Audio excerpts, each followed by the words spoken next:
called Winthrop at Fort Banks.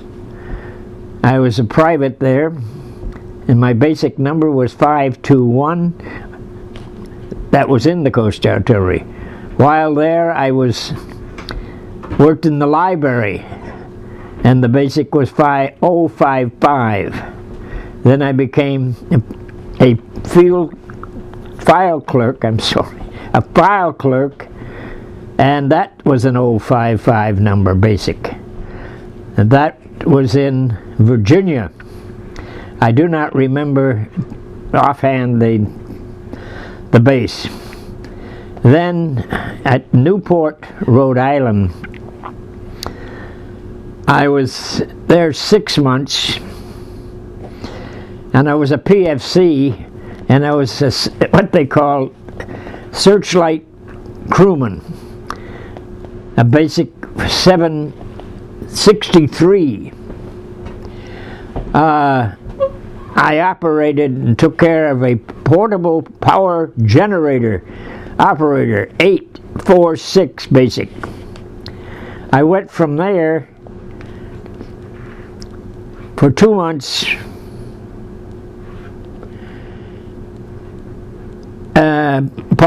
For 16 months actually total. I was first for 2 months. I was a PFC and a medical technician, basic 409, and then for 14 months a T5 instructor for the blind. I was what they called a blind orientation. I helped the blind.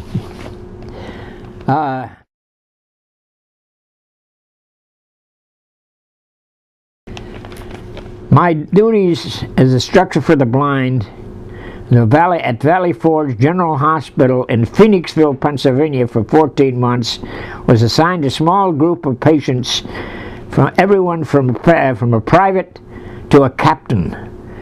I instructed each patient individually and to readjust himself to normal life, which was not an easy job, because a lot of them thought that their life was over, and the only thing they could do was sit on a corner with a cup and collect money. I had a lieutenant who I met. I was coming down the aisle, and he came towards me, and he had a collar around his neck with a leash.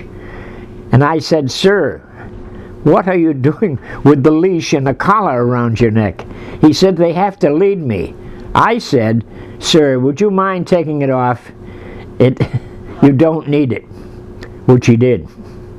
That lieutenant had a nurse that took care of him, and he said to me one day, "What does she look like?" "Oh," I said, "she's beautiful." Well, to make a long story short, they did get married, and he lived in Germantown, Pennsylvania, and was in the automobile business. He has since passed away, and this information I got from an aunt of his who lived in New York. Incidentally, his name was Bob Hardart, and in New York City many years ago they had Horn and Hardart retail shops. They sold cakes, anything you can think of to eat. You would put a quarter, let's say, in a little slot, and you'd open the slot and take whatever was in there. His grandfather started that, and as far as I know, it is not operating anymore. And I don't know whether anyone took it over or what happened to it. But that's about it. I have since received from the state of Connecticut. Oh, well, what Catherine is saying, what we did with the blind, we had to teach them, because naturally everything had to come in their mind's eye. Their eyes were gone, so their mind's eye had to come. And we would say, now, when you're sitting at the table, remember the plate is in front of you, and at 12 o'clock is such and such, and at 3 o'clock is such and such, and at 6 o'clock is such and such. And your dessert is on your right-hand side, and your upper right you may have a coffee or milk, and so forth. this is the way we taught them. This is the way they learned from using their mind's eye. Is he all right? And but the it was good duty. As I said before, or if I didn't say it, you were doing something for someone who couldn't do for himself, and it was the best duty I had of all the service that I was in. Okay. When you were a librarian, and then the girl asked, you had a WWII captain, and she said, "Do you want to go someplace else?" And you said yes. Oh, well. That's how you got. That's how. Well, what Catherine is saying. How I got to working with the blind, when I was down as a file clerk, I had a WWII captain as a boss, and she said to me one day, she said, "I have 2 openings. You don't like it here, do you?" I said, "Well, not particularly, but it's a service, and I got to stick it out." But she said, "Well, I've got 2 openings. I've got one in Staten Island, which is across the sound from Greenwich, where you came from, or I've got one in Valley Forge." And I said, "Well, what would I have to do at the hospital?" She said, "You'll be working with the blind," and that's why I took it. For 2 months, was that in medical technician? I was a medical technician. I worked at Valley Forge General Hospital in Phoenixville, Pennsylvania. I was assigned to working with the blind patients, of which I have a book with all the patients' names and so forth in it, and I probably had, I was assigned about 8 different patients, maybe 10, but 8 I remember. And I had everyone from a private to a captain. Okay. And what did you train them in? Well, what we did, our job was to make them realize, because they were blind, they felt that life was not really worth living, that they couldn't do anything but get a cup, be on a corner, and ask for money. My job, and others like myself, we had to get into their head the idea that life was worth living, and they were worth. There were a lot of things they could do. We had a school that we sent them to from Phoenixville up into Connecticut, and up there they had all kinds of skills that they could learn, and I had to take, from time to time, I would take patients up and leave them and then have to come back to get them. But they were up there to be taught that they could do machinery work, carpentry work, working with a saw. Now that may sound crazy when they were blind, but they were taught how to do it. Taught the adaptation skills. Yes, exactly. Adaptation, that's the word. Mm-hmm. Yeah. I ask you a few questions? You certainly may. Okay. You mentioned your first position as a private was Coast Artillery. Yes. What exactly did the Coast Artillery do? They were, well, just exactly when it says Coast Artillery, we were on the coast in Boston Harbor. And our job was to watch out for the enemy might come over, which we thought they did one time, and we thought it was a submarine. It was not a submarine. It was a barge that broke away from the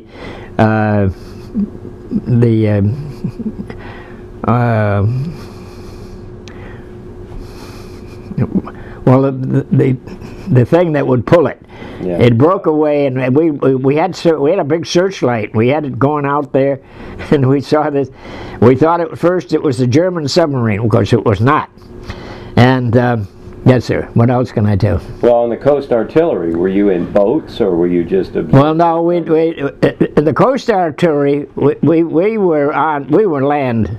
We had nothing to do with boats or anything in that area. We didn't get out on the water. We were on land, and our job was to protect the harbor. Okay. That's what our job was. Now, did you have weapons, or? Oh yes, yes. We remember going out. We had to go out every morning to this big, I'll call it a big mound on about an acre of land, about less than a half a mile from our barracks, and in that they had a big cannon. I'm going to call it a 155. They'd bring it up out of the ground. It would raise, and we'd shoot it. We'd let it off, you had to put cotton in your ears, because if you didn't, your eardrums would break. And then what else would you like to know? Well, how many people were on that crew attached to that? Well, it would be hard. It's been a long time, but there were at least 100 of us. Okay. In all grades, all the way. Well, naturally, all the way from we had a captain, a colonel. No, we went from colonel to captain to lieutenants. Okay. And master sergeants, sergeants, corporals, and privates. All right. And now you were in Boston Harbor. We were in Boston Harbor. Now these were all up and down the Atlantic coast. Yes, and then they had other stations similar to ours. For example, in Revere, which was north of us. And then south, I can't remember but there were several other installations near us at the time. Okay. But since they were all up and down the coast, do you remember how many installations? Oh, I don't remember. Okay. No, I do not remember. For example, I have a history of the Coast Artillery. Just what you were asking. I don't have it in front of me. Okay. Yeah. All right. Yeah. But this was one of the home type defense areas. Oh yeah. That we. Oh yes. Had. Oh yeah. Started at the same time of the war, or was this something that started? Well, it started according to the records I have. It started in 1940, I believe it was 41. I was there in 42. Yeah, it was started about 1940. Okay. Yeah.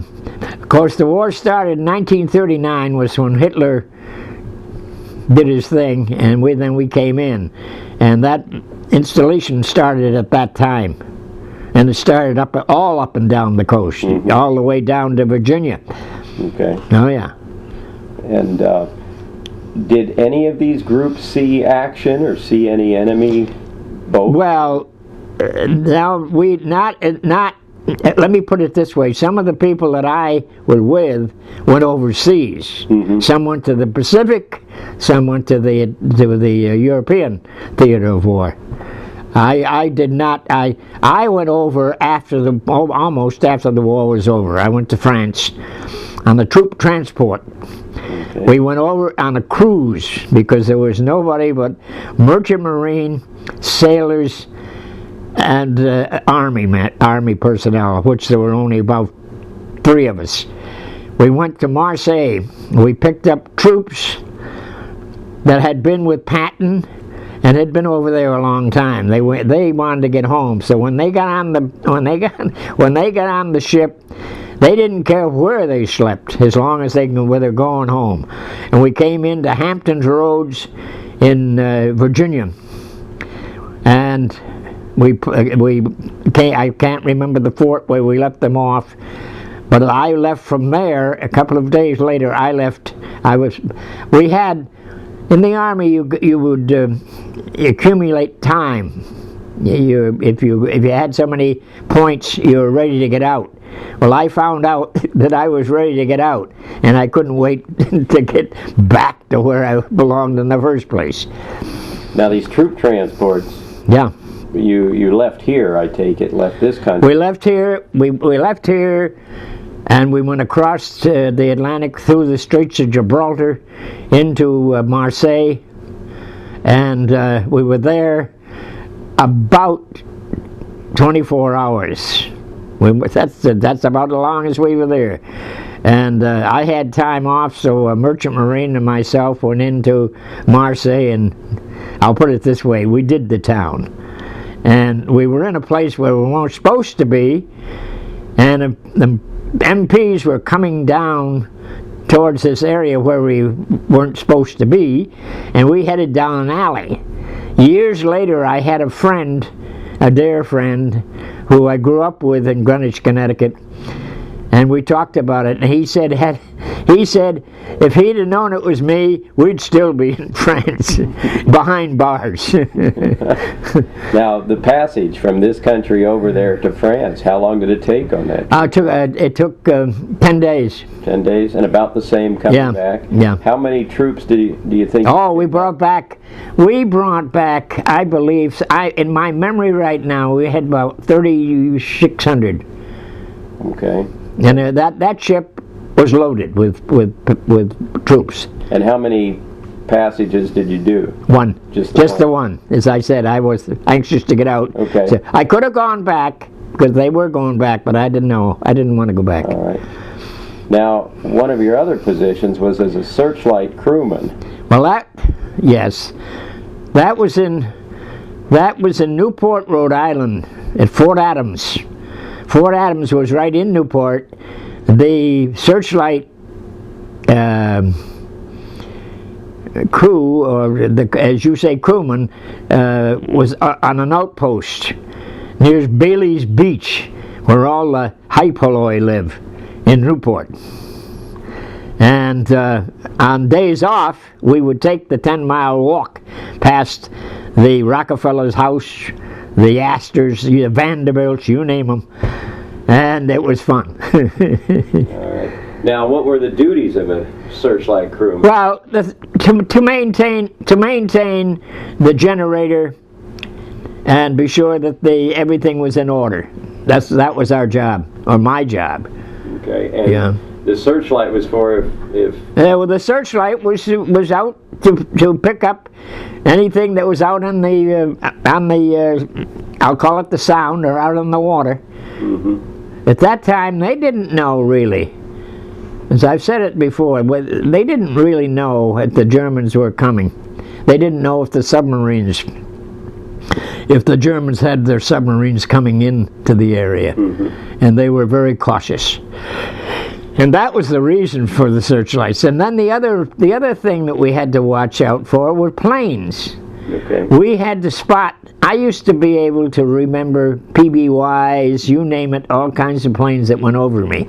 And I had a chart in front of me showing me the various planes. The silhouette chart. A silhouette of the planes, like a PBY or a Bel Air Cobra. All of these planes, in front of me, I had every plane. And if I saw one, I'd say, at so many, how did I say it? We'll say so many feet to my left is a PBY just went by. I don't know. I didn't know really the reason for this, except that maybe they thought maybe the Germans were going to have planes coming over. But we had to spot them. That was our job. We were told to call and I happened to be at the time the only one. I used the word we, but I used it in the sense that there might have been others in other areas doing the same thing. Well, that's true. There were, especially in the Pacific. Oh yeah. There were a lot of on the different islands. Oh yeah. Spotters. Oh yeah. I didn't know we had spotters like you on. Oh yeah. Oh on our continent here. Oh yeah. Oh sure. Right.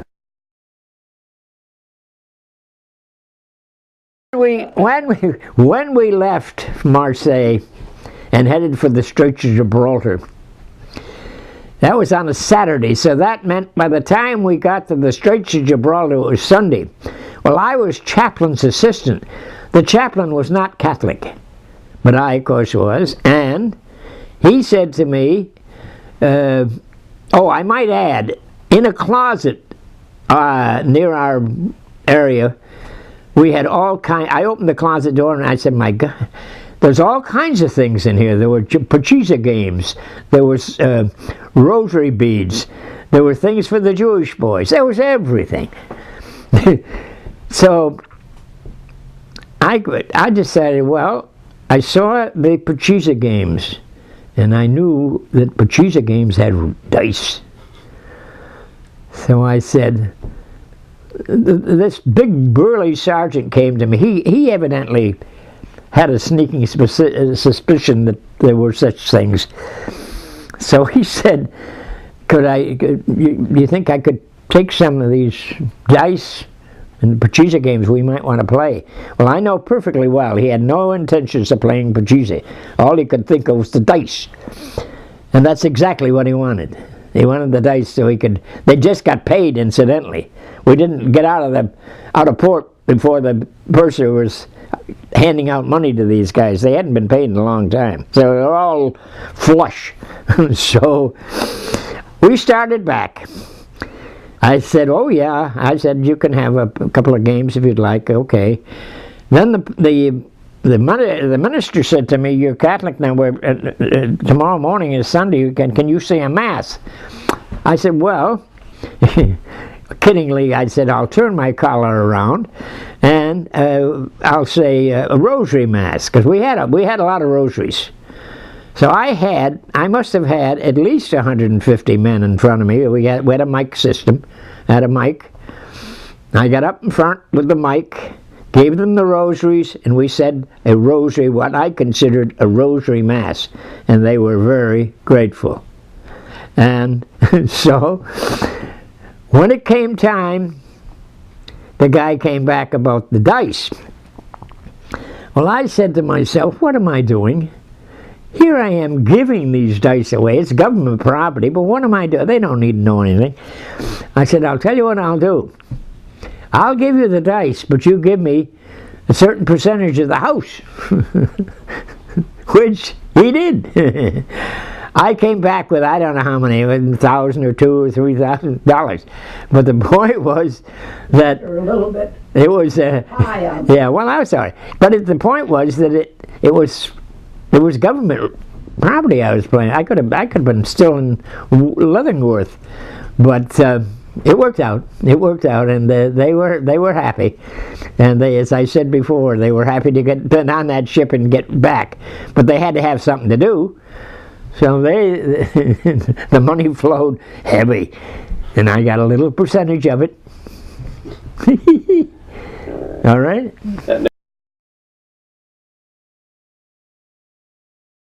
Now, well, what Catherine is telling you, at Fort Banks, we go up on this mound that I told you about, and we had to take a machine gun. And I had a friend who was about 6'2", that said, Feeley, here. And he gave me the machine gun to carry, and he carried the ammunition box. And then, what was that? Let's see, the other thing was... Well, you were in Mississippi or someplace. You went up on the mountain to see the people, and they were making sour milk or something. Oh, when we were in the Cumberland Plateau, when I was down in I think at the Cumberland Plateau, is that in Virginia, wherever it is. We were this fellow by the name of Nash and I. We had to sleep in a pup tent, and we didn't know it, but there was a stream that came down between the two of us. Well, anyway, the following morning we got up and we had time off because it was on a Sunday. We didn't have duty, so we went walking around the mountainside, you might say, and we came upon this cabin where this people lived. So they invited us in. Would we like some water or a glass of milk or something? We were a little hesitant about taking anything, but I believe, if I remember correctly, we did take a glass of milk. We didn't dare take the water because we weren't too sure. But we went in the house. It was almost like a log cabin, from my memory, and there was a baby laying in there on a bed, and instead of wallpaper, there was newspapers on the wall. It was horrible. I didn't know people lived like that, but that's the way it was. And so when we got back, that guy says, "We're not going there again." I said, "No way, we're never going there again." But it was interesting to see that the people could live like that. They did. They lived like that.